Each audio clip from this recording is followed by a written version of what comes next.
So question number 4, what support is available in the workplace? Okay, I think we're going good guns with time here. So question 4, what support is available in the workplace? So when I think about this, I think about what can help overcome any barriers or challenges in the workplace for an individual. And I've put on there a whole list of things, but one of them in the letters on the, I think it's on the left, is access to work. Access to work is an amazing scheme, kind of unknown by a lot of people, but it's run by the Department of Work and Pensions, and it's for disabled adults who are in work or self-employed. You have to be in work, and that can be a supported internship. All right. And from that, you can get support to meet needs as a disabled person. And that could be tech. That could be adjustments to the environment if that's an additional cost or it's over and above a reasonable adjustment. And I'll talk about reasonable adjustments in a moment. It can also be a support worker. It can be a virtual assistant. It can be a coach. It can be a mentor. It can be a desk. It can be a sit-stand desk or a chair that's ergonomic so that you can sit comfortably. It can be a whole range of things that can be funded through access to work. You don't get the money directly. You have to pay other people or you have to pay for things and then get the receipts, and then you take it to send it to access to work, and they reimburse and they do that. But it is a great scheme. Again, we'll signpost you to another webinar where you can find out more about this.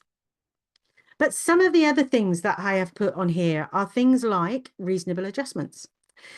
Reasonable adjustments are covered within something called an act called or a law called the Equality Act 2010. Again, I won't have time to go through those in great detail, but it is very worthwhile understanding a bit about what reasonable adjustments are, what they could be, and how to apply for them, and what happens when they don't work or that they aren't accepted or an employer says no.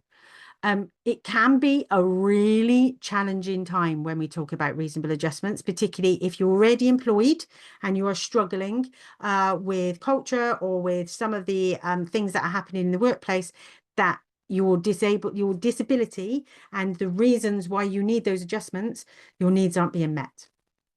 But they can also be really incredible at helping you thrive in the workplace, because some are really simple. Adjusting start times, additional breaks, extra processing time, seating in a specific desk rather than hot desking, a whole range of different things that could be in place to support you.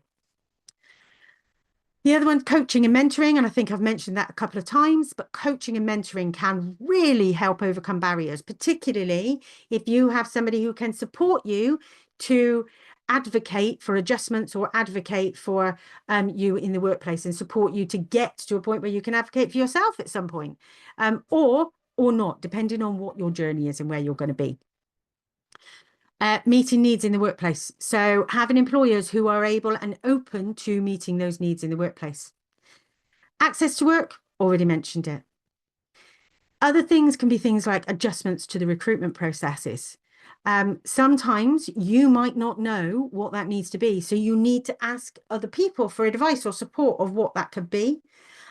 Also, employers might not know what those adjustments can be.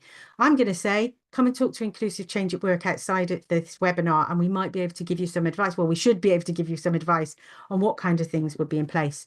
And the last one on there, a supportive workplace. If you have a supportive workplace, literally you could overcome everything.